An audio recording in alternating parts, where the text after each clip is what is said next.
So I just watched a boomer, a popular boomer on social media, try to convince everybody that he rides more than anybody. He's been riding Harleys for years and years and years, and his Harleys never break down. They never leak and they don't shake. You know, I'll give you this. I'm going to give you this. Harleys don't really leak since they came out with the V-twin. They really don't. Now, the shovel head that I used to have in the garage, yeah, I had to keep a pad underneath it because it leaked. But the newer Harleys really don't leak.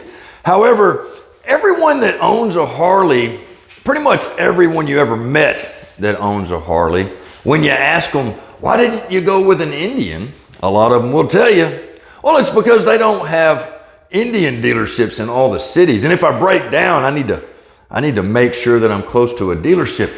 So this boomer that I just watched his video, I'm not going to say his name, but this popular boomer told everybody his Harleys never break down. And I don't know what magical shop he's been buying his Harleys from or where he's getting his maintenance done, but every Harley I ever bought broke down multiple times and cost me thousands upon thousands of dollars to keep them on the road.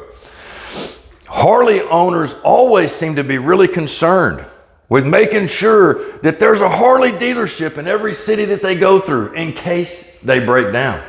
You know, that's something I don't worry about with the Indian, and they have a roadside assistance with these things. Guys, I'm not a paid sponsor at all, but you should know the truth. People that are still riding around on Harleys that I run into, when I show them my Indian, when we start talking about the Indian, they always end up telling me, as soon as I can afford to get a new bike, I'm gonna get an Indian. As soon as I can afford a new Indian, I'm gonna get one. What it seems to come down to these days is one of the main reasons more people aren't swapping from Harley to Indian is because they just can't afford to do it yet. The prices of these Indians is not getting any cheaper as the prices of Harleys are plummeting. And so Harleys are getting more affordable for the public. I'll say this though, a lot of the guys I ride with are younger than me. Almost all of the guys that I ride with are younger than me. And they started riding these Harleys because they were told it was the best motorcycle and it's an American brand. When they find out that there's another American motorcycle out there that is better than Harley Davidson, they always start talking about getting that Indian. And I don't know what to tell you guys. If you want to believe a boomer that has magic Harleys that never break down, you go right ahead. But the last Harley that I bought was an Ultra Limited, and I got just over 1,000 miles on it before it had a catastrophic cooling issue. And then the shop tried to charge me like $700 or $800, even though I had a warranty, and I had to argue with them over it. One of the biggest differences though, since I've been riding this Indian for, quite a few weeks now, is I don't have to use this pad.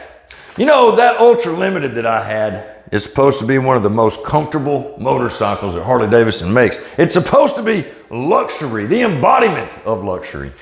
But I had to have a special pad on the seat so that I could ride it. And you notice I don't have that on that Indian. And I probably never will. I just can't imagine this thing ever riding as rough as a Harley does. If you're like me, if you're a disabled veteran, or if you have back problems or anything like that, I would strongly recommend that you go and test drive that Indian. I'm sure if you're some businessman that money is not an object and you don't mind constantly putting it into those Harleys to make them faster or keep them on the road, then go ahead and buy a motorcycle for the name. But if you need something that's comfortable, that's reliable, I would definitely go test ride an Indian. Peace and love. I'm out.